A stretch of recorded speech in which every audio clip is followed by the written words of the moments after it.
മിൽമ തിരുവനന്തപുരം മേഖലാ യൂണിയനിലെ ജീവനക്കാരുടെ അനിശ്ചിതകാല സമരം തുടങ്ങി. ഇന്ന് രാവിലെ 6 മണിക്ക് ശേഷം പാൽ വിതരണം ചെയ്തിട്ടില്ല.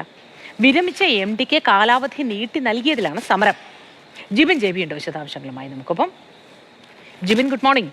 ഈ വിരമിച്ച MD-ക്ക് വീണ്ടും കാലാവധി നീട്ടി നൽകിയതിലുള്ള ഒരു പ്രതിഷേധമാണല്ലോ ഇപ്പം മിൽമയിലുള്ളത്. പാൽ വിതരണവും പ്രതിസന്ധിയിലായിരിക്കുന്നത്. എന്താണ് നിലവിലത്തെ സ്ഥിതി?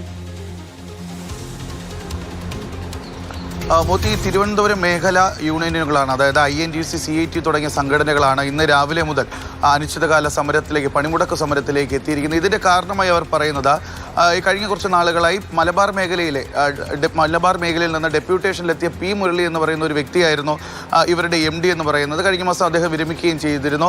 ഈ മിൽമയിലെ പ്രായപരിധി എന്ന് പറയുന്നത് 58 വയസ്സാണ്. അപ്പോൾ അത് കഴിഞ്ഞ് വിരമിച്ച ഒരാളെ വീണ്ടും നിയമിക്കുന്നതിൽ പ്രതിഷേധിച്ചാണ് അവരുടെ സമരമെന്നാണ് ഈ രണ്ട് സംഘടനകൾ വ്യക്തമാക്കുന്നത്. ഇതുമായി ബന്ധപ്പെട്ട പണിമുടക്കിലേക്ക് കടക്കുന്നതിന് മുമ്പ് തന്നെ പലതവണ ലേബർ കമ്മീഷനുമായി ചർച്ച നടത്തിയിരുന്നു. പക്ഷേ തൊഴിലാളികൾ അവരുടെ ആവശ്യത്തിൽ നിന്നും പിന്നോട്ട് പോകുന്നില്ല.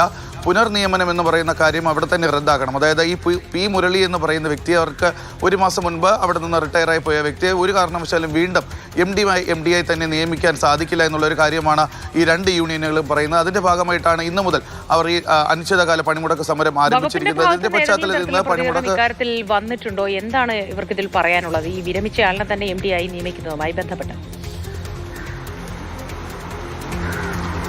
മൂത്തി, നിലവിൽ അവരുടെ ഭാഗത്ത് നിന്ന് ഔദ്യോഗികമായിട്ടുള്ള പ്രതികരണങ്ങളൊന്നും തന്നെ ലഭ്യമായിട്ടില്ല എന്നുള്ളതാണ് എടുത്തു പറയേണ്ടത്. മറ്റൊരു കാര്യം എന്ന് പറയുന്നത്, ഇന്ന് മുതൽ ഈ പണിമുടക്ക് ആരംഭിക്കുന്ന പശ്ചാത്തലത്തിൽ ഇന്നലെ രാത്രിയോടുകൂടി തന്നെ ഈ രാവിലെ പുലർച്ചെ മുതൽ തുറന്ന് പ്രവർത്തിക്കുന്ന എല്ലാ ഔട്ട്ലെറ്റുകളിലേക്കും ആവശ്യമുള്ള വസ്തുക്കൾ പ്രത്യേകിച്ച് മിൽമ പാൽ ഉൾപ്പെടെയുള്ളവ എത്തിച്ചിട്ടുണ്ട്. അതായത് ഇന്ന് ഈ രാവിലെ തുടങ്ങുന്ന സമരത്തെ മുന്നിട്ട് കണ്ടുകൊണ്ട് തന്നെ അത് ഈ പണിമുടക്ക് ഭാഗ്യമായി ബാധിക്കാതിരിക്കാൻ വേണ്ടിയാകണം എല്ലാ ഔട്ട്ലെറ്റുകളിലും ഇന്നലെ രാത്രിയോടുകൂടി തന്നെ ഈ മിൽമ പാലൊക്കെ എത്തിച്ചിട്ടുണ്ട്. അതുകൊണ്ട് ഇന്ന് ഉച്ചയ്ക്ക് 2 മണിക്ക് ഒരു ചർച്ച കൂടി നടക്കുന്നുണ്ട്. ആ ചർച്ചയുടെ പശ്ചാത്തലത്തിൽ ചർച്ചയ്ക്ക് മുന്നോടിയായി ഈ മിൽമ ഉൽപ്പന്നങ്ങളുടെ ഭാഗത്ത് യാതൊരുവിധ തടസ്സവും ഉണ്ടാകാതിരിക്കാൻ വേണ്ടിയിട്ടുള്ള സംവിധാനങ്ങൾ എന്തായിരുന്നാലും മിൽമ നിലവിൽ ഏർപ്പെടുത്തിയിട്ടുണ്ട്. പക്ഷേ അവരുടെ ഭാഗത്ത് നിന്ന് ഈ നിയമനവുമായി ബന്ധപ്പെട്ടുള്ള എന്തുകൊണ്ട് അങ്ങനെ ഒരു നിയമനം വന്നു? കാരണം 58 വയസ്സാണ് ഇവരുടെ പ്രായപരിധി എന്ന് പറയുന്നത്. അപ്പോൾ 58 വയസ്സ് കഴിഞ്ഞ ഒരു വ്യക്തിയെ വീണ്ടും എന്തിനാണ് പുനർനിയമിക്കുന്നത് എന്ന തരത്തിലുള്ള ഇതിനെ സംബന്ധിച്ചിട്ടുള്ള ഔദ്യോഗികമായ ഒരു വിശദീകരണം ഒന്നും തന്നെ മിൽമയുടെ ഭാഗത്ത് നിന്ന് ഇതുവരെ ഉണ്ടായിട്ടില്ല. മൂർത്തി, ശരി.